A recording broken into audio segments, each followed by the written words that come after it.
ਸਾਹਿਬ ਗੁਣੀ ਨਿਧਾਨਾ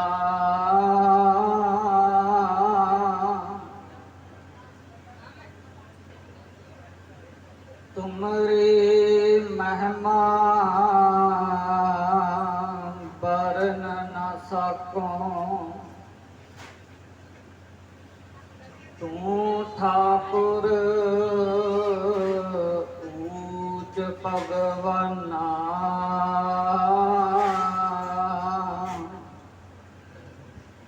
ਧੰਨ ਵਾਹਿਗੁਰੂ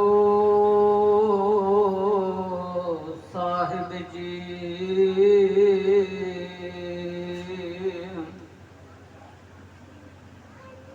ਬਲਿਹਾਰੀ ਗੁਰ ਆਪਣੇ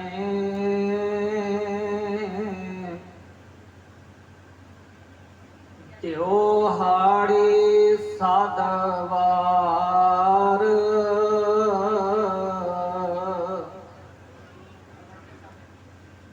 ਜਿਨ ਮਾਨਸ ਤੇ ਦੇਵਤੇ ਕੀਏ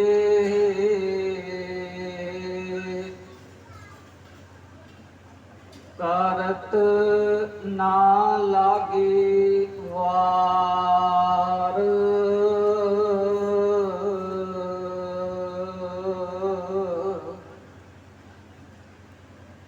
ਪਰਮ ਸਤਿਕਾਰਯੋਗ ਚਵਰ ਛਤਰ ਤਖਤ ਦੇ ਮਾਲਕ ਸ਼ਬਦ ਗੁਰੂ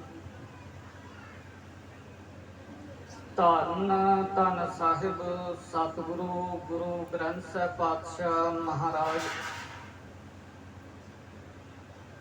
ਤਿਨਾਂ ਦੀ ਪਾਵਨ ਹਜ਼ੂਰੀ ਦੇ ਅੰਦਰ ਆਪ ਸਮੂਹ ਸੰਗਤਾਂ ਰਲ ਮਿਲ ਕੇ ਜੁੜ ਕੇ ਬੈਠੇ ਹੋ। ਕਾਫੀ ਲੰਬੇਰੇ ਸਮੇਂ ਤੋਂ ਆਪਾਂ ਸਤਿਗੁਰੂ ਜੀ ਦੀ ਪਾਵਨਮਈ ਗੋਦ ਦਾ ਆਨੰਦ ਮਾਣ ਰਹੇ ਹਾਂ। ਸਰਦਾਰ ਹਰਬੰਸ ਸਿੰਘ ਸਮੂਹ ਪਰਿਵਾਰ ਜਿਨ੍ਹਾਂ ਨੂੰ ਮਾਲਕ ਅਕਾਲ ਪੁਰਖ ਵਾਹਿਗੁਰੂ ਜੀ ਨੇ ਕੁਝ ਸਮਾਂ ਪਹਿਲਾਂ ਪੋਤਰੇ ਅਤੇ ਦੋਤੇ ਦੀ ਦਾਤ ਬਖਸ਼ਿਸ਼ ਕੀਤੀ ਹੈ। ਸਮੂਹ ਪਰਿਵਾਰ ਨੇ ਰਿਸ਼ਤੇਦਾਰਾਂ ਨੇ ਰਲ ਮਿਲ ਕੇ ਸਤਿਗੁਰੂ ਜੀ ਦਾ ਕੋਟਾਨ ਕੋਟ ਸ਼ੁਕਰਾਨਾ ਕਰਨ ਵਾਸਤੇ ਆਪਣੇ ਗ੍ਰਹਿ ਵਿਖੇ ਸ੍ਰੀ ਸੁਖਮਨੀ ਸਾਹਿਬ ਪਾਵਨ ਬਾਣੀ ਦੇ ਜਾਪ ਉਪਰੰਤ ਗੁਰਮਤਿ ਵਿਚਾਰਾਂ ਦਾ ਇਹ ਦੀਵਾਨ ਸਜਾਇਆ ਹੈ। ਆਓ ਆਪਾਂ ਜਿਤਨੇ ਵੀ ਰਲ ਮਿਲ ਕੇ ਬੈਠੇ ਹਾਂ ਸਮੇਂ ਦੇ ਅੰਦਰ ਰਹਿੰਦਿਆਂ ਹੋਇਆ ਗੁਰਬਾਣੀ ਦੀ ਵਿਚਾਰ ਨੂੰ ਸ਼ਰਵਣ ਕਰਨ ਦਾ ਯਤਨ ਕਰੀਏ। ਜਿਸ ਪਾਵਨ ਸਲੋਕ ਦਾ ਪਾਠ ਹੁਣੇ ਆਪਾਂ ਬੜੇ ਪਿਆਰ ਅਦਬ ਸਤਿਕਾਰ ਸਹਿਤ ਸ਼ਰਵਣ ਕੀਤਾ ਹੈ। ਇਹ ਪਾਵਨ ਸ਼ਲੋਕ ਜਗਤ ਗੁਰੂ ਧੰਨ ਗੁਰੂ ਗੁਰੂ ਨਾਨਕ ਸਾਹਿਬ ਪਾਤਸ਼ਾਹ ਮਹਾਰਾਜ ਤਿਨਾਂ ਦੀ ਮੁਖਾਰਬਿੰਦ ਰਸਨਾ ਤੋਂ ਉਚਾਰਨ ਕੀਤਾ ਹੋਇਆ ਆਸਾ ਰਾਗ ਦੇ ਅੰਦਰ ਸਾਹਿਬ ਸ੍ਰੀ ਗੁਰੂ ਗ੍ਰੰਥ ਸਾਹਿਬ ਪਾਤਸ਼ਾਹ ਮਹਾਰਾਜ ਜੀ ਦੇ ਪਾਵਨ ਅੰਕ 462 ਦੇ ਉੱਤੇ ਸੁਭਾਇਮਾਨ ਹੈ। ਜਿਨ੍ਹਾਂ ਦੇ ਪਾਵਨ ਕੀਰਤਨ ਆਪਾਂ ਰੋਜ਼ਾਨਾ ਗੁਰਦੁਆਰਿਆਂ ਦੇ ਅੰਦਰੋਂ ਆਸਾ ਜੀ ਦੀ ਵਾਰ ਦੇ ਸ਼ਰਵਣ ਕਰਦੇ ਹਾਂ। ਪਹਿਲੀ ਪੌੜੀ ਦਾ ਪਹਿਲਾ ਸਲੋਕ ਆਪਾਂ ਵਿਚਾਰਨ ਦਾ ਅਤੇ ਸਮਝਣ ਦਾ ਯਤਨ ਕਰਨਾ ਹੈ ਕਿ ਸਤਿਗੁਰੂ ਗੁਰੂ ਨਾਨਕ ਸਾਹਿਬ ਪਾਤਸ਼ਾਹ ਮਹਾਰਾਜ ਇਸ ਪਾਵਨ ਸਲੋਕ ਦੇ ਅੰਦਰ ਸਾਡੇ ਸਨਮੁਖ ਕੀ ਵਿਚਾਰ ਬਖਸ਼ਿਸ਼ ਕਰਦੇ ਹਨ। ਆਓ ਵਿਚਾਰਾਂ ਦੀ ਆਰੰਭਤਾ ਤੋਂ ਪਹਿਲਾਂ ਕਲਗੀਧਰ ਪਾਤਸ਼ਾਹ ਮਹਾਰਾਜ ਦੁਆਰਾ ਬਖਸ਼ਿਸ਼ ਕੀਤੀ ਹੋਈ ਪਾਵਨ ਫਤਿਹ ਪ੍ਰਵਾਨ ਕਰੀਏ। ਕੋਈ ਵੀ ਰਸਨਾ ਗੁਰਫਤਿਹ ਤੋਂ ਵਾਂਝੀ ਨਾ ਰਹੇ। ਬੜੇ ਪਿਆਰ अदब सत्कार से फतेह प्रवान करो अते सारे आखो जी वाहिगुरु जी का खालसा वाहिगुरु जी की फतेह। सतगुरु गुरु नानक साहब पातशाह महाराज विचार बख्शिश करते हैं, बलिहारी गुर अपने दियो हाड़ी सद वार। मैं अपने गुरु तो कुर्बान जाना है, मैं अपने गुरु तो सद के जाना है। दियो हाड़ी दिहाड़ी दे विच 100 वार अनेकां वार क्यों? हुण सवाल ये पैदा होता है कि मैं किसे तो कुर्बान जावां, इसका मतलब उसने मेरे वास्ते कुछ ना कुछ चंगा किया। आपां आम समाज संसार दे अंदर उस मनुख का अत धन्नवाद करते हैं जिन्हां ने साडी जिंदगी दे अंदर कोई साडे वास्ते नेक काम किया होवे। सतगुरु गुरु नानक साहब पातशाह महाराज उस गुरु का अकाल पुरख का शुकराना करदਿਆਂ होया विचार बख्शिश करते हैं। क्यों शुकराना करते हैं? पातशाह महाराज कहन लगे, जिन मानस ते देवते किए करत न लागी वार। मैं इस वास्ते गुरु तो अकाल पुरख तो सदके जाना हाँ, क्योंकि उन्हें आम मनुखा तो दैवी गुणा वाले चंगी सोच वाले देवते बना दिते हैं, चंगी सोच वाले दैवी गुणा वाले मनुख बना दिते हैं। इस वास्ते मैं उस मालक अकाल पुरख का शुकराना करदा हाँ, उस मालक तो सद के जाना हाँ। हुण गुरु के सवारिओ, गुरु की लोड़ नूं जदों सतगुरु जी की पावन बाणी ने साडे सन्मुख रखिया, एक उदाहरण बड़ी प्यारी पातशाह महाराज जी ने बाणी के अंदर वरती। कई बार सवाल शंके मना दे विच असी पैदा कर लेने हाँ कि बाणी पढ़ांगे फायदा की होएगा, बाणी दे जाप करांगे फायदा की होएगा। सगों गुरु के सवारिओ असी ओ कर्मां नूं ज़्यादा महानता दे दिती जिन्हां दा सिੱਖੀ दे विच कोई भी नामो निशान कोई नहीं। असी गुरु तो कुर्बान गुरु का नाम वरत के ओ कर्म करते हाँ जिन्हां तो गुरु ने सानू वरजिया। ਜਿਹੜੇ ਕੰਮਾਂ ਤੋਂ ਸਤਿਗੁਰ ਦੀ ਬਾਣੀ ਨੇ ਸਾਨੂੰ ਰੋਕਿਆ ਹੈ, ਅਸੀਂ ਮਨ ਦੇ ਵਿੱਚ, ਕਿਉਂਕਿ ਅਸੀਂ ਆਪਣੀ ਸਿਆਣਪ ਮਨੁੱਖਤਾ ਦੇ ਸਾਹਮਣੇ ਰੱਖਣ ਵਾਸਤੇ ਅਸੀਂ ਇਸ ਗੱਲ ਦਾ ਦਾਅਵਾ ਕਰਦੇ ਹਾਂ कि जो मैं कह दिता वो ही सच है, अखीर सच वो ही है, इस तो अगे का सच कोई नहीं। गुरु के सवारिओ ये बड़ा वड्डा भुलेखा है। सच बहुत कुछ है ते सच जरूरी नहीं कि जिहड़ी गल मैं कही होवे वो ही सच होवे। मेरे तो अगे सोचण वाले भी बहुत हैं। पातशाह महाराज जी ने जदों गुरु की लोड़ दसी तो पातशाह महाराज ने एक उदाहरण एक एग्जाम्पल वरती। पातशाह महाराज कहन लगे, जिवें मछली पानी तो बिना जीवित नहीं रह सकती। आपां सारे समाज संसार के अंदर निगाह मार के वेख लईए, जिन्ने मर्जी उद्यम जिन्ने मर्जी उपराले कर लईए कि मछली नूं पानी तो बिना जिउंदे रखना है। दुनिया के अंदर अजिही कोई ताकत नहीं कि मछली नूं पानी तो बिना जिउंदे रखा जा सके। ज्यों मछली बिन पानी है क्यों जीवन पाव है। मछली का जीवन पानी तो बगैर कादा। ते इसे तरीके दे नाल गुरु तो बगैर एक सिख का जीवन कादा। जे गुरु जीवन के अंदर नहीं, जे गुरु वाली सोच नहीं, फिर तो हनेरा ही जीवन दे विच आवेगा ना। भट्टा ने गवाही इस गल की भर दी। भट्ट साहबान कहन लगे, गोर बिन घोर अंधार गुरु बिन समझ न आवे। गोर बिन सुरत न सिद्ध गुरु बिन मुक्त न पावै। गोर कार सच विचार गुरु कार ਰੇ ਮਨ ਮੇਰੇ। हे मेरे मना, गुरु ਨੂੰ ਸਮਰਪਣ ਹੋ। ਹੁਣ ਨਿਗਾਹ ਮਾਰ ਕੇ ਨਾਲ ਨਾਲ ਅਸੀਂ ਵੀ ਝਾਤ ਆਪਣੇ ਅੰਦਰ ਮਾਰਨੀ, ਕਿਉਂਕਿ ਜੇ ਬਾਣੀ ਦਾ ਆਸਰਾ ਤੱਕ ਰਹੇ ਹਾਂ, ਬਾਣੀ ਦੀ ਗੋਦ ਦੇ ਅੰਦਰ ਬੈਠੇ ਹਾਂ, ਤਾਂ ਆਪਣਾ ਜੀਵਨ ਸਵੈ ਪੜਚੋਲ ਕਰਨੀ ਤੇ ਜ਼ਰੂਰੀ ਹੈ। ਸਵੈ ਪੜਚੋਲ ਕਰੀਏ ਕਿ ਅਸੀਂ ਕਿਤੇ ਗੁਰੂ ਦਾ ਨਾਮ ਵਰਤ ਕੇ ਕਿਤੇ ਹੋਰ ਹੀ ਰਸਤੇ ਦੇ ਉੱਤੇ ਤੇ ਨਹੀਂ ਤੁਰੇ ਹੋਏ। ਜਿਸ ਰਸਤੇ ਤੋਂ ਮਾਲਕ ਨੇ ਗੁਰੂ ਗ੍ਰੰਥ ਸਾਹਿਬ ਪਾਤਸ਼ਾਹ ਮਹਾਰਾਜ ਜੀ ਦੀ ਪਾਵਨ ਬਾਣੀ ਨੇ ਸਾਨੂੰ ਰੋਕਿਆ ਹੋਵੇ, ਕਿਤੇ ਹੋ ਸਕਦਾ ਅਜਿਹੇ ਲੋਕ ਹੋਣ ਜਿਹੜੇ ਗੁਰੂ ਦਾ ਨਾਮ ਵਰਤ ਕੇ ਆਪਣਾ ਰਸਤਾ ਮਾਰਗ ਦੱਸਣ ਦਾ ਯਤਨ ਕਰਦੇ ਹੋਣ। ਹੁਣ ਗੁਰੂ ਕੇ ਸਵਾਰਿਓ, ਸਤਿਗੁਰੂ ਜੀ ਦੀ ਪਾਵਨ ਬਾਣੀ ਅਤੇ ਇਤਿਹਾਸ, ਜੋ ਪਾਵਨ ਬਾਣੀ ਦੇ ਅੰਦਰ ਹੈ, ਉਹ ਇਤਿਹਾਸ ਦੇ ਅੰਦਰੋਂ ਜਦੋਂ ਆਪਾਂ ਪੜਾਂਗੇ ਤਾਂ ਉਹ ਗੁਰਸਿੱਖ ਗੁਰਸੂਰ ਨੇ ਗੁਰਬਾਣੀ ਦੀ ਕਸਵੱਟੀ ਦੇ ਉੱਤੇ ਖਰੇ ਉਤਰਦੇ ਹੋਏ ਸਾਨੂੰ ਨਜ਼ਰ ਆਉਂਦੇ ਹਨ। ਭਾਈ ਲਹਿਣੇ ਜੀ ਦੀ ਮੈਂ ਇੱਕ ਐਗਜ਼ਾਮਪਲ ਛੋਟੀ ਜੀ ਆਪ ਸੰਗਤਾਂ ਦੇ ਨਾਲ ਸਾਂਝੀ ਕਰਾਂਗਾ।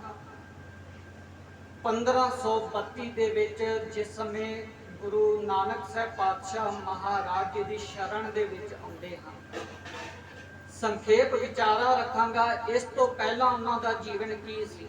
ਭਾਈ ਲਹਿਣੇ ਦਾ ਗੁਰੂ ਦੀ ਸ਼ਰਨ ਆਉਣ ਤੋਂ ਪਹਿਲਾਂ ਦਾ ਜੀਵਨ ਇਸ ਤਰੀਕੇ ਦਾ ਸੀ ਜਿਵੇਂ ਸਾਡਾ ਅੱਜ ਬਣਿਆ ਹੋਇਆ।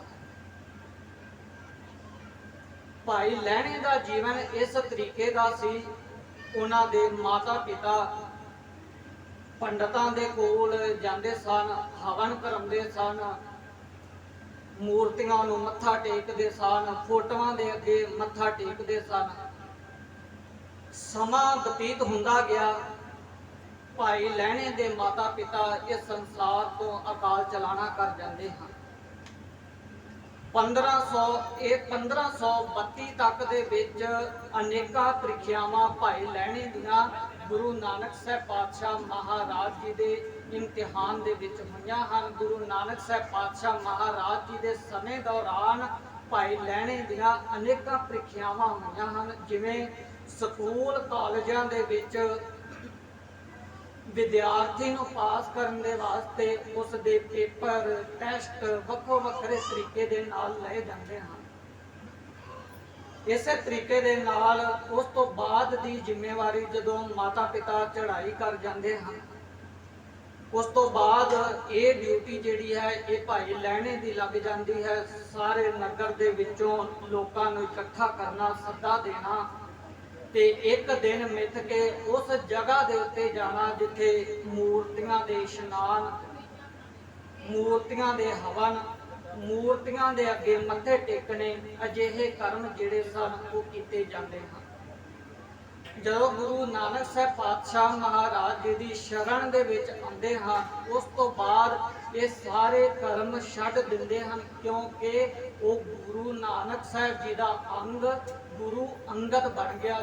ਜਿਹੜੇ ਸਾਡੇ ਦੂਸਰੇ ਗੁਰੂ ਹਨ, ਇਹ ਪਹਿਲਾਂ ਅਜਿਹੇ ਕਰਮ ਕਰਦੇ ਸਨ ਜਿਹੜੇ ਗੁਰੂ ਨਾਨਕ ਸਾਹਿਬ ਜੀ ਦੇ ਘਰ ਦੇ ਵਿੱਚ ਪ੍ਰਵਾਨ ਨਹੀਂ, ਜਿਹੜੇ ਕਰਮ ਗੁਰੂ ਨਾਨਕ ਸਾਹਿਬ ਜੀ ਦੀ ਵਿਚਾਰਧਾਰਾ ਦੀ ਕਸਵੱਟੀ ਦੇ ਉੱਤੇ ਖਰੇ ਨਹੀਂ ਉਤਰਦੇ। ਭਾਈ ਲਹਿਣੇ ਨੇ ਉਹ ਕਰਮ ਕਰਨੇ ਸ਼ੁਰੂ ਕਰ ਦਿੱਤੇ, ਪਰ ਪਤਾ ਲੱਗਾ ਕਿ ਇਹ ਤੇ ਮੈਂ ਹਨੇਰੇ ਦੇ ਵਿੱਚ ਜੀਵਨ ਬਤੀਤ ਕੀਤਾ, ਕਿਉਂਕਿ ਜਿਹੜੀ ਮੂਰਤੀ ਕੁਝ ਬੋਲਦੀ ਕੋਈ ਨਹੀਂ, ਜਿਹੜੀ ਤਸਵੀਰ ਕੁਝ ਬੋਲਦੀ ਕੋਈ ਨਹੀਂ, ਉਸ ਤਸਵੀਰ ਦੇ ਅੱਗੇ ਅਸੀਂ ਮੱਥਾ ਟੇਕੀਏ, ਅਸੀਂ ਕੋਈ ਚੀਜ਼ ਮੰਗੀਏ, ਉਹ ਤਸਵੀਰ ਸਾਡੇ ਅੱਗੇ ਕੀ ਰੱਖੇਗੀ? ਉਸ ਤਸਵੀਰ ਦੇ ਅੰਦਰ ਤਾਕਤ ਨਹੀਂ ਕਿ ਉਹ ਕੁਝ ਬੋਲ ਕੇ ਦੱਸੇ। ਨਿਗਾਹ ਮਾਰਿਓ ਗੁਰੂ ਕੇ ਸਵਾਰਿਓ, ਕਿਤੇ ਅਸੀਂ ਵੀ ਤੇ ਅਜਿਹੇ ਭਰਮ ਦੇ ਵਿੱਚ ਨਹੀਂ।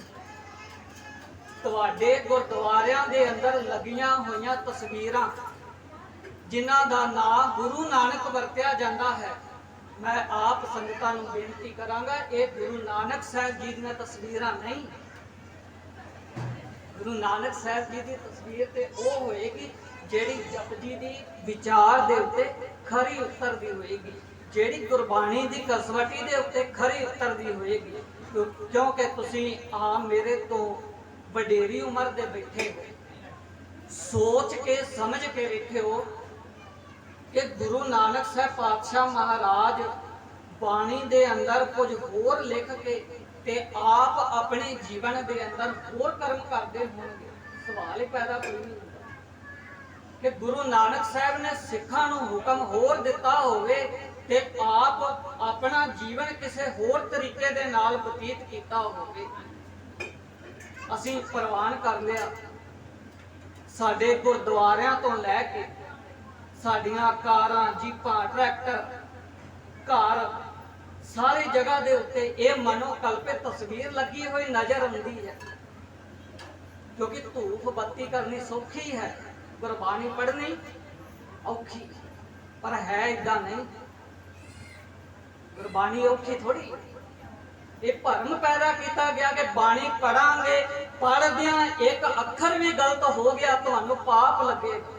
बाणी पढ़दे पाप थोड़ी लगेगा, वो बच्चे नूं कितना पाप लगता होएगा जेड़े बच्चे ने 9 महीने माता दी कुख विच रह के जन्म लैके पहला चाचा शब्द शुद्ध नहीं बोलिया होना, किन्नी बार उन्हें ताता ताता करदिया जीवन बतीत किया होना। ते जे भरम दे विच उस बच्चे दे चपेड़ा मार दे, उस बच्चे दी कुट कर दे कि तू चाचे दा सत्कार ही नहीं करता, तू ताता ताता दिन भर लाई रखदा है, ते वो बच्चा चाचा शब्द बोल नहीं सी सकदा। गुरु के सवारे साडे मना दे अंदर एक भरम पैदा किया गया, जे जपजी साहब दी बाणी पढ़ी ते जे पढ़दे साडे कोलों एक भी गलती हो गई तां असीं पापी हाँ, असी पापियां दी गिनती विच गिने जावांगे। ते मैं अक्सर संगतां नूं सवाल करदा, जे बाणी पढ़दियां गलती कीतियां पाप लगदा है, जे बाणी पढ़ी ना फिर की लगेगा?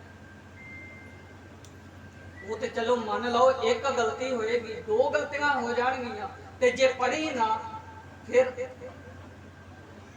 हुण आओ गुरबाणी दी कसवटी, गुरबाणी दी कसवटी दे उत्ते उस तस्वीर दी कोई भी तस्वीर, वैसे मैं एक दा जिक्र कर रहा हाँ, गुरसिखां नूं गुरु दी बाणी दा यह संदेश है कि गुरसिख ने गुरु ग्रंथ साहिब पातशाह महाराज जी दी पावन बाणी तो बगैर किसी दे अगे अपना मत्था नहीं रगड़ना, भावें जिन्नी मर्जी वड्डी दुनिया की ताकत होवे ते अजिहा इतिहास साडियां मातावां भैणां बजुर्गां ने जीव के भी दिखाया। जदों मां दी गोद दे विच बच्चा दुध पींदा सी, जदों उसनूं खोया जाता है, माता फिर भी मालक दे शुकराने वालों गुरबाणी दा पाठ करती है, ये नहीं मालक नूं लांभे देने शुरू करती। ये है गुरसिख। आओ गुरबाणी दी कसवटी दे उत्ते उस तस्वीर दी परख करिए अते अज प्रण करके जाइए कि लगियां होइयां तस्वीरां नूं अपने घरां दे विचों हटा देवांगे। सच जानियो जिद्दन तस्वीरां पूजनियां बंद कर दित्तियां, गुरु नानक दी बाणी दा एक अखर, एक शब्द, एक पौड़ी, एक तुक दा पाठ करना शुरू कर दिता, तुहाडा जीवन गुरसिखां वाला बन जाएगा। कोई दुनिया की ताकत तुहानू डुला नहीं सकती, कोई दुनिया की ताकत तुहानू भरमां दे विच वहमां दे विच पा नहीं सकती। सतगुरु गुरु नानक साहब पातशाह महाराज जी की जदों पावन बाणी नूं पढ़िए, आओ समझिए कि सतगुरु जी ने तस्वीर के बारे की क्या है। सतगुरु महाराज कह लगे तस्वीर की बनतर अपने सुरत दे अंदर लैके आयो, जिसनों असीं अज तक गुरु नानक साहब जी का नाम दिता, सारियां ने आपां वेखी हुई है। कोई अजिहा नहीं बैठा होना भावें सिर ते पग है भावें सिर ते पग नहीं, गुरु नानक साहब की तस्वीर जेड़ी जेड़े नाम दे उत्ते प्रचलित की हुई असीं सारियां ने अपनी सुरत दे विच लियानी है ते गुरबाणी की कसवटी दे ऊपर परखण दा यतन करना है। किते ये तो नहीं चलाक व्यक्ति ने साडे कोलों गुरबाणी खोनी सी ते गुरबाणी खोण वास्ते, गुरबाणी तो दूर करने वास्ते एक छोटा जिहा खिडौना तस्वीर का सानू दे दिता।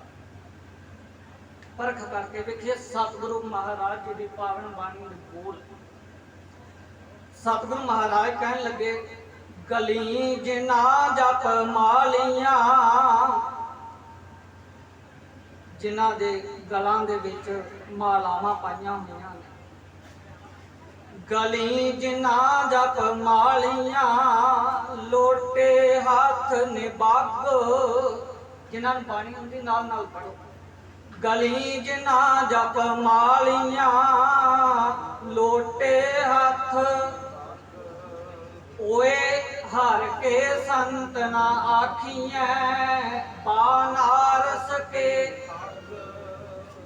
ਹੁਣ ਕਿੱਥੇ ਕਿਹਾ ਕਿ ਅਕਾਲ ਪੁਰਖ ਦਾ ਇਹ ਜੀਵ ਹੋਏਗਾ। ਅਸੀਂ ਗੁਰੂ ਨਾਨਕ ਨੂੰ ਗੁਰੂ ਨਾਨਕ ਰਹਿਣ ਦਿੱਤਾ ਕਿ ਬਨਾਰਸੀ ਠੱਗਾਂ ਦੇ ਵਿੱਚ ਗਿਣਤੀ ਕਰਵਾ ਦਿੱਤੀ। ਸਾਡੇ ਤੋਂ ਵੱਡਾ ਪਾਪੀ ਕੌਣ ਹੋਏਗਾ? ਅਸੀਂ ਗੁਰੂ ਨਾਨਕ ਸਾਹਿਬ ਨੂੰ ਗੁਰੂ ਨਾਨਕ ਸਾਹਿਬ ਨਹੀਂ ਰਹਿਣ ਦਿੱਤਾ, ਅਸੀਂ ਤੇ ਵਿਗਾੜ ਸਰੂਪ ਵਿਗਾੜ ਕੇ ਰੱਖ ਦਿੱਤਾ। ਵੈਸੇ ਗੁਰੂ ਨਾਨਕ ਪਾਤਸ਼ਾਹ ਜੀ ਦੀ ਜੇ ਤਸਵੀਰ ਵੀ ਅਸੀਂ ਰੱਖਣੀ ਸੀ ਨਾ, ਦੁਨੀਆ ਦੇ ਲੋਕੋ, ਉਸ ਸਮੇਂ ਕੋਈ ਕੈਮਰਾ ਨਹੀਂ ਸੀ ਤੇ ਗੁਰੂ ਨਾਨਕ ਸਾਹਿਬ ਜੀ ਦਾ ਸਰੀਰ ਇਸ ਤਰ੍ਹਾਂ ਦਾ ਲਿਸ਼ਕਿਆ ਪੁਸ਼ਕਿਆ ਥੋੜੀ ਹੋਏਗਾ। ਜਿਨ੍ਹਾਂ ਨੇ ਜੰਗਲਾਂ ਦੇ ਵਿੱਚ ਸਫ਼ਰ ਤੈਅ ਕੀਤਾ ਹੋਵੇ। ਇਤਿਹਾਸਕਾਰ ਲਿਖਦੇ ਨੇ 3 ਪ੍ਰਚਾਰ ਦੌਰੇ ਪੈਦਲ ਸਫ਼ਰ ਜਿਹੜਾ ਹੈ ਗੁਰੂ ਨਾਨਕ ਸਾਹਿਬ ਪਾਤਸ਼ਾਹ ਮਹਾਰਾਜ ਜੀ ਨੇ ਆਪਣੇ ਬਜ਼ੁਰਗ ਮਾਤਾ ਪਿਤਾ ਨੂੰ ਛੱਡ ਕੇ ਸੰਸਾਰ ਨੂੰ ਲੋਕਾਈ ਨੂੰ ਸੱਚ ਦਾ ਹੋਕਾ ਦੇਣ ਵਾਸਤੇ ਪੈਦਲ ਯਾਤਰਾ ਸ਼ੁਰੂ ਕੀਤੀ। ਹਰ ਘਰ ਦੇ ਵਿੱਚ ਜਾ ਕੇ ਸੱਚ ਦਾ ਹੋਕਾ ਦਿੱਤਾ ਕਿ ਦੁਨੀਆ ਦੇ ਲੋਕੋ ਇਹ ਤੁਸੀਂ ਕੀ ਕਰ ਰਹੇ ਹੋ, ਤੇ ਸੱਚ ਉਸ ਮਾਲਕ ਅਕਾਲ ਪੁਰਖ ਨੂੰ, ਅਕਾਲ ਪੁਰਖ ਵਾਸਤੇ, ਉਸ ਅਕਾਲ ਪੁਰਖ ਜੀ ਦੇ ਨਾਲ ਜੁੜਨ ਵਾਸਤੇ ਤੁਸੀਂ ਕੀ ਕਰਮ ਕਰ ਰਹੇ ਹੋ ਜਿਹੜਾ ਪਰਖ ਕਰਕੇ ਸਮਾਂ ਬਤੀਤ ਹੁੰਦਾ ਹੈ। ਪ੍ਰਚਾਰ ਦੌਰਿਆਂ ਦੇ ਦੌਰਾਨ ਠੱਗਣ ਸੱਜਣ ਠੱਗ ਦੇ ਨਾਲ ਮੁਲਾਕਾਤ ਹੁੰਦੀ ਹੈ। ਉਸ ਮੁਲਾਕਾਤ ਦੇ ਦੌਰਾਨ ਸੱਜਣ ਠੱਗ ਜਿਸ ਨੇ ਗੁਰਬਾਣੀ ਦਾ ਇੱਕ ਸ਼ਬਦ ਜਿਹੜਾ ਸੁਣਿਆ ਸੀ ਤੇ ਉਹ ਸੱਜਣ ਠੱਗ ਤੋਂ ਸੱਜਣ ਬਣ ਗਿਆ ਸੀ, ਕਿਉਂਕਿ ਗੁਰਬਾਣੀ ਦੀ ਵਿਚਾਰ ਹੀ ਅਜਿਹੀ ਸੀ। ਕਿਉਂਕਿ ਗੁਰਬਾਣੀ ਨੂੰ ਜਦੋਂ ਉਸ ਸੱਜਣ ਨੇ ਸੁਣਿਆ ਤੇ ਸਵੈ ਪਰਚੋਲ ਕਰਨੀ ਸ਼ੁਰੂ ਕੀਤੀ ਕਿ ਮੈਂ ਜੀਵਨ ਦੇ ਅੰਦਰ, ਜ਼ਿੰਦਗੀ ਦੇ ਅੰਦਰ ਕਰਮ ਕੀ ਕਰ ਰਿਹਾ ਹਾਂ, ਤੇ ਸੱਚ ਦਾ ਹੁਕਾ ਤੇ ਮੇਰੇ ਕੋਲੋਂ ਕਿਤੇ ਦੂਰ ਹੀ ਰਹਿ ਚੱਲਿਆ ਸੀ। ਭਾਈ ਮਰਦਾਨਾ ਗੁਰੂ ਨਾਨਕ ਸਾਹਿਬ ਪਾਤਸ਼ਾਹ ਮਹਾਰਾਜ ਜੀ ਦੇ ਨਾਲ ਸਨ ਉਸ ਸਮੇਂ। ਹੁਣ ਜਦੋਂ ਸਾਰਾ ਕੁਝ ਜਦੋਂ ਆਪਾਂ ਪਰਚੋਲ ਕਰਕੇ ਵੇਖਦੇ ਹਾਂ, ਫਿਰ ਅਰਦਾਸ ਦੇ ਵਿੱਚ ਉਹਨਾਂ ਦਾ ਜ਼ਿਕਰ ਕੀਤਾ ਗਿਆ ਜਿਨ੍ਹਾਂ ਸਿੰਘਾਂ ਸਿੰਘਣੀਆਂ ਨੇ ਗੁਰੂ ਕੇ ਸਵਾਰਿਓ ਇਕਾਗਰਤਾ ਇੱਧਰ ਨੂੰ ਬਣਾਓ। ਆਪਾਂ ਗੁਰੂ ਦੀ ਹਜ਼ੂਰੀ ਵਿੱਚ ਬੈਠੇ, ਕੋਈ ਗੱਲ ਨਹੀਂ, ਲਾਈਟ ਚਲੇਗੀ, 5 ਮਿੰਟ ਸਰ ਜਾਏਗੀ। ਸਤਿਗੁਰੂ ਗੁਰੂ ਗ੍ਰੰਥ ਸਾਹਿਬ ਪਾਤਸ਼ਾਹ ਮਹਾਰਾਜ ਜੀ ਦੀ ਪਾਵਨ ਬਾਣੀ ਨੂੰ ਪੜ੍ਹਦਿਆਂ ਤੇ ਜਦੋਂ ਉਸ ਨੂੰ ਆਪਣੇ ਜੀਵਨ ਦੇ ਅੰਦਰ ਜਿਨ੍ਹਾਂ ਨੇ ਜੀਉ ਕੇ ਵੇਖਿਆ ਹੈ, ਉਹਨਾਂ ਨੂੰ ਅਸੀਂ ਅਰਦਾਸ ਦੇ ਵਿੱਚ ਰੋਜ਼ਾਨਾ 2 ਵੇਲੇ ਚੇਤੇ ਕਰਦੇ ਹਾਂ, ਸਵੇਰ ਵੇਲੇ ਤੇ ਸ਼ਾਮ ਵੇਲੇ। ਜਿਨ੍ਹਾਂ ਸਿੰਘਾਂ ਸਿੰਘਣੀਆਂ ਨੇ ਧਰਮ ਹੇਤ ਸੀਸ ਦਿੱਤੇ, ਬੰਦ ਬੰਦ ਕਟਵਾਏ, ਖੋਪਰੀਆਂ ਲੋਹਾਈਆਂ ਚਰਖਣੀਆਂ ਤੇ ਚੜੇ, ਆਰਿਆਂ ਨਾਲ ਚਿਰਾਏ ਗਏ, ਗੁਰਦੁਆਰਿਆਂ ਦੀ ਸੇਵਾ ਲਈ ਕੁਰਬਾਨੀਆਂ ਕੀਤੀਆਂ, ਧਰਮ ਨਹੀਂ ਹਾਰਿਆ, ਸਿੱਖੀ ਕੇਸਾਂ ਸਵਾਸਾਂ ਸੰਗ ਨਿਭਾਈ, ਤਿਨਾਂ ਦੀ ਕਮਾਈ ਦਾ ਧਿਆਨ ਧਰ ਕੇ ਖਾਲਸਾ ਜੀ ਬੋਲੋ ਜੀ ਵਾਹਿਗੁਰੂ। ਇਹ ਉਪਦੇਸ਼ ਸੀ ਸਾਡਾ। ਜੇ ਸੁੱਖ ਹੈ ਅਸੀਂ ਵੀ ਤਾਂ ਇਦਾਂ ਕਰ ਦਿੰਨੇ ਹਾਂ, ਜੇ ਦੁੱਖ ਆਉਂਦਾ ਹੈ ਤਾਂ ਅਸੀਂ ਵੀ ਕਿਸੇ ਸਿਆਣੇ ਦੀ ਬਾਹ ਲੱਭਣੀ ਸ਼ੁਰੂ ਕਰ ਦਿੰਨੇ ਹਾਂ ਕਿ ਕੋਈ ਸਿਆਣਾ ਬਾਹ ਫੜਾ ਦੇਵੇ, ਕੋਈ ਧਾਗਾ ਕਰਕੇ ਗਲ 'ਚ ਪਾ ਦੇਵੇ, ਕੋਈ ਹੱਥ 'ਚ ਮੌਲੀ ਬੰਨ ਦੇਵੇ। ਪਰ ਮੌਲੀ ਨਹੀਂ, ਗੁਰਸਿੱਖਾਂ ਦੇ ਹੱਥ ਦੇ ਵਿੱਚ ਤੇ ਕੜਾ ਹੋਣਾ ਚਾਹੀਦਾ ਸੀ। ਗੁਰਸਿੱਖ ਮੌਲੀਆਂ ਤੇ ਭਰੋਸਾ ਥੋੜੀ ਕਰੇਗਾ। ਮੌਲੀ ਅੱਜ ਨਹੀਂ ਕੱਲ ਨੂੰ, ਕੱਲ ਨਹੀਂ ਪਰਸੋਂ ਹੱਥ ਦੇ ਉੱਤੇ ਗਾਇਬ ਹੋ ਜਾਏਗੀ। ਪਰ ਇਹ ਪਾਇਆ ਹੋਇਆ ਕੜਾ ਤੁਹਾਨੂੰ ਇੱਕ ਉਪਦੇਸ਼ ਦਿੰਦਾ ਹੈ, ਇੱਕ ਸੰਦੇਸ਼ ਦਿੰਦਾ ਹੈ ਕਿ ਕਿਰਤ ਦੀ ਕਰੋ, ਆਪਣੀ ਕਿਰਤ ਜਿਹੜੀ ਹੈ ਆਪ ਕਰੋ, ਨਾ ਕਿ ਕਿਸੇ ਦੇ ਨਾਲ ਬੇਈਮਾਨੀ ਕਰਕੇ ਆਪਣੇ ਕੋਲ ਧਨ ਦੌਲਤ ਪੈਸਾ ਇਕੱਠਾ ਕਰਨ ਦੀ ਤਿਆਰੀ ਦੇ ਵਿੱਚ ਰਹੋ। ਹੁਣ ਪਾਤਸ਼ਾਹ ਮਹਾਰਾਜ ਜੀ ਦੀ ਪਾਵਨ ਬਾਣੀ ਦੇ ਅੰਦਰ ਵਾਕ ਹਨ, ਜਦੋਂ ਆਪਾਂ ਪੜ੍ਹਦੇ ਹਾਂ ਸਤਿਗੁਰੂ ਮਹਾਰਾਜ ਜੀ ਕਹਿੰਦੇ ਗੁਰਸਿੱਖ ਦਾ ਜੀਵਨ ਇਸ ਤਰੀਕੇ ਦਾ ਹੈ, ਅਨੇਕਾਂ ਕਠਿਨਾਈਆਂ ਆਈਆਂ, ਜੀਵਨ ਦੇ ਵਿੱਚ ਤਕਲੀਫਾਂ ਆਈਆਂ, पर मालक दा भाना, मालक दा शुकराना करनो गुरु दा सिख पिछे नहीं होया। पातशाह महाराज बाणी दे अंदर कहन लगे, जे सुख दे तां तुझे आराधी, दुख भी तुझे ध्याई, जे भुख दे तां इति राजा, दुख विच सुख मनाई, सर्ब सुखा का दाता सतगुर, ताकी शरणी पाइयै, दर्शन भेटत होते आनंदा, दुख गया हर गाइयै। धागियां नाल दुख थोड़ी दूर हुंदे, रब दा नां लिया, रब दे भाने दे विच, रब दी रजा विच राजी रहा। किसी तरीके की भी तकलीफ साडे जीवन दे उत्ते, साडी जिंदगी दे अंदर आ जावे, गुरु के सवारे कदे भी डोलियो ना। गुरु नानक ने बड़ा भरोसा किया सी, जदों 1708 दे विच गुरु ग्रंथ साहिब पातशाह महाराज जी की पावन बाणी नूं गुरता गद्दी बख्शिश की, तो पातशाह महाराज कलगीधर 10वें पिता कहन लगे, साब सिखण को हुक्म है, गुरु मान्यो अज। अज हुण गुरु ग्रंथ नूं मन्नण तो भाव की है, गुरु दे अंदर जो लिखिया होया है, गुरु गुरबाणी दे अंदर जो लिखिया है, जो असीं पढ़िया है, उस नूं अपने जीवन दे अंदर कमा के लैके आइए। हुण गुरबाणी दी महानता किस दे विच है? इस दे विच महानता नहीं कि असीं सवेरे जपजी साहिब दे पाठ किन्ने कीते ने, नहीं, इस दे विच कोई महानता नहीं। महानता इस दे विच है कि जे जपजी साहिब दा मूल मंत्र पढ़िया है, जे जपजी साहिब दी पहली पौड़ी दा पाठ किया है, उस दे अंदरों सिक्ख्या, महानता इस दे विच है। ते असीं होर ही फलां दे चक्करां दे विच पाए होए हाँ, गिणतियां दे विच पै के असीं सतगुर दी बाणी नूं पढ़दे हाँ। सतगुर दी बाणी ने किते भी ये विचार गुरसिखां नूं नहीं दिते कि आ गुरबाणी दा पाठ कीतिया आ दुख दूर होएगा, आ गुरबाणी दा पाठ कीतिया पुੱਤ दी दात बख्शिश होएगी, आ कर्म कीतिया आ बाणी दा पाठ करिया आ होएगा। इदां दे वहमां भरमां तो सतगुर दी बाणी ने दूर किया है, ते साडा मन जिहड़ा है ये तकड़ा करने वास्ते सतगुर जी ने इस विचार नूं साडी झोली दे विच पाउण दा यतन कीता सी।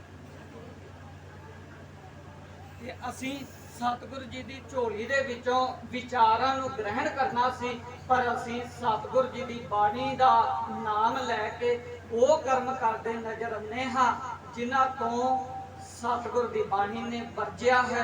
ते इस दे पिछे मैं बेनती करा, गुरु के सवारे तुहाडी गलती कोई नहीं। इस दे विच गुरुद्वारे दा ग्रंथी, इस दे विच गुरुद्वारे दा प्रचारक, इस दे विच गुरुद्वारे दियां बनियां होईयां कमेटियां ये दोषी हैं। इन्हां ने तुहाडे तक सच दा होका नहीं जाण दिता। जिस दिन सच दा होका ग्रंथी ने दिता, पिंड वालियां ने सभा इकट्ठी कर ले के ग्रंथी की छुट्टी कर दो। क्यों? ग्रंथी ने माड़ा की किया? ग्रंथी ने माड़ा थोड़ी किया।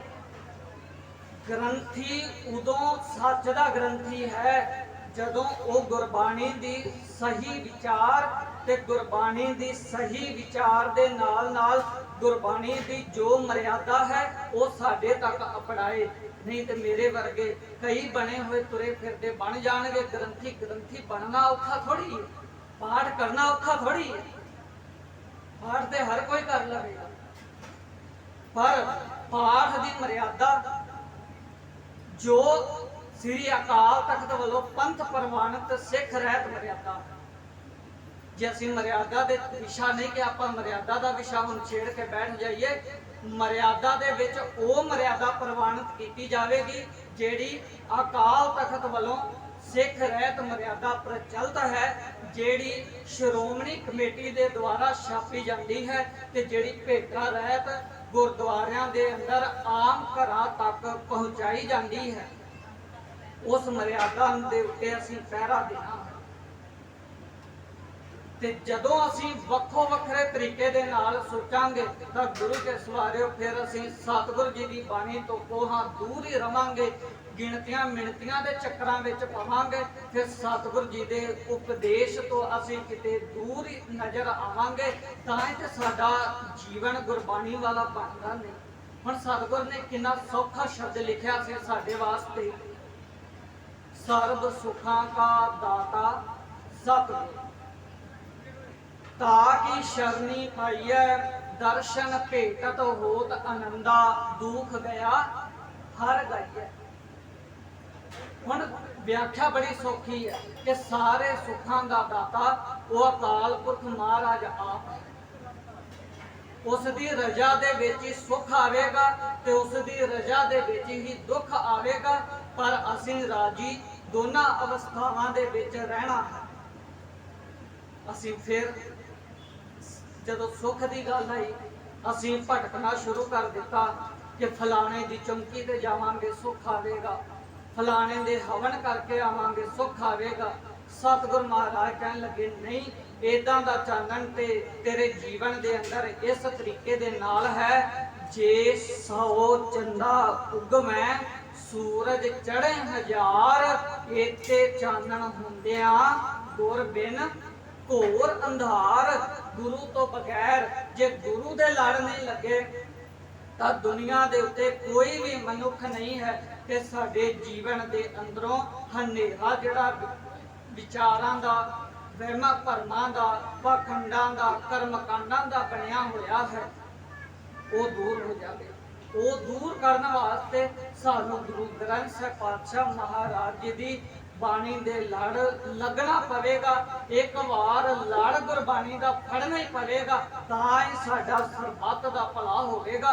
आपां पढ़दे हां अरदास दे अखीर दे विच, नानक नाम चढ़दी कला तेरे भाणे सरबत दा भला। नानक दे नाम नाल, हुण नानक दा नाम उस अकाल पुरख परमात्मा दे नाम नूं जपिया साडा जीवन जिंदगी चढ़दी कला वाली होवेगी।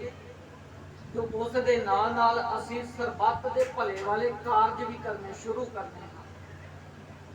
ये होएगा असल दे विच गुरु दी शरण दे विच आना। ते जिस दिन भाई लहणे वांग असीं गुरु नूं समर्पण हो गए, जे भाई लहणे दा जीवन बदल सकता है तो गुरु अज भी वही है। गुरु उस समय भी वही सी ते अज भी वही है, आने वाले समय दे अंदर भी वही गुरु रहेगा। पर सानू समर्पण गुरु नूं होना पड़ेगा। ये कारज गुरु ने नहीं करना, इसकी शुरुआत सानू अपने आप करनी पड़ेगी। आओ एक प्रण करिए, भावें हिंदी दे गुटके तो जिन्हां नूं पंजाबी नहीं आती, संध्या वेले सोधर दा पाठ ते अमृत वेले जपजी साहिब दा पाठ करना शुरू करिए। जरूरी नहीं पूरा ही करिए, जितना समा है। जे तुहाडे कोल समा है तुसीं 5 पौड़ियां भी कर सकते हो। कोई वहम नहीं, कोई पाप नहीं, कोई पुण्य नहीं। तुहाडे कोल समा है, तुसीं जपजी साहिब दा करके अगले दिन किसी होर बाणी दा भी कर सकते हो। पर साडे कोल सौखे सौखे 4-5 शब्दां दी व्याख्या आती है, पर गुरबाणी दे अंदर बड़े शब्द अजिहे हैं जिन्हां दी अजे तक ना साडे सामने व्याख्या हुई है ते ना साडे सामने गुरद्वारियां दे रागी सिंघां ने कीर्तन के रूप दे विच संगतां नूं शरवण करवाए हैं। असीं थोड़े जे शब्द लभे हुए हैं। जे सुख है तो आ शब्द पढ़ देने ने, जे दुख की घड़ी है तो आ शब्द पढ़ देने ने। नहीं, इन्हां कर्मां तो उपर उठिए ते समुची गुरबाणी दे विचों उन्हां शब्दां दा भी पाठ करना शुरू कर दईए जिन्हां तो साडे जीवन दे अंदर बड़ी तगड़ी तब्दीली आ सकती है। आओ गुरु के सवारियो, सतगुरु गुरु ग्रंथ साहिब पातशाह जी की पावन बाणी का आसरा तकीए। ਤਾਂ ਜੋ ਸਾਡਾ ਜੀਵਨ ਸੋਹਣਾ ਅਤੇ ਸੁਚੱਜਾ ਬਣ ਜਾਵੇ। ਵਿਚਾਰਾ ਕਰਦਿਆਂ ਏਕ ਨਹੀਂ ਬੇਅੰਤ ਪ੍ਰਕਾਰ ਦੀਆਂ ਭੁੱਲਾਂ ਚੁੱਕਾਂ ਦੀ ਸਤਿਗੁਰੂ ਗੁਰੂ ਗ੍ਰੰਥ ਸਾਹਿਬ ਪਾਤਸ਼ਾਹ ਮਹਾਰਾਜ ਬਖਸ਼ਣਯੋਗ ਆਪ ਸੰਗਤਾਂ ਦਾ ਧੰਨਵਾਦ, ਜਿਨ੍ਹਾਂ ਨੇ ਬੜੇ ਅਦਬ ਸਤਿਕਾਰ ਸਹਿਤ ਸਤਿਗੁਰੂ ਜੀ ਦੀ ਪਾਵਨ ਬਾਣੀ ਦੀ ਵਿਚਾਰ ਨੂੰ ਸ਼ਰਵਣ ਕੀਤਾ ਹੈ। ਸਮੂਹ ਪਰਿਵਾਰ ਵੱਲੋਂ ਆਪ ਸਮੂਹ ਸੰਗਤਾਂ ਦਾ ਧੰਨਵਾਦ। ਪਿਆਰ ਅਦਬ ਸਤਿਕਾਰ ਦੇ ਨਾਲ ਫਤਿਹ ਪ੍ਰਵਾਨ ਕਰੋ ਅਤੇ ਸਾਰੇ ਆਖੋ ਜੀ ਵਾਹਿਗੁਰੂ ਜੀ ਕਾ ਖਾਲਸਾ ਵਾਹਿਗੁਰੂ ਜੀ ਕੀ ਫਤਿਹ। ਵਾਹਿਗੁਰੂ ਜੀ ਕਾ ਖਾਲਸਾ ਵਾਹਿਗੁਰੂ ਜੀ ਕੀ ਫਤਿਹ। ਸਾਧ ਸੰਗਤ ਜੀ ਧੰਨਵਾਦ ਵੀਰਾਂ ਦਾ।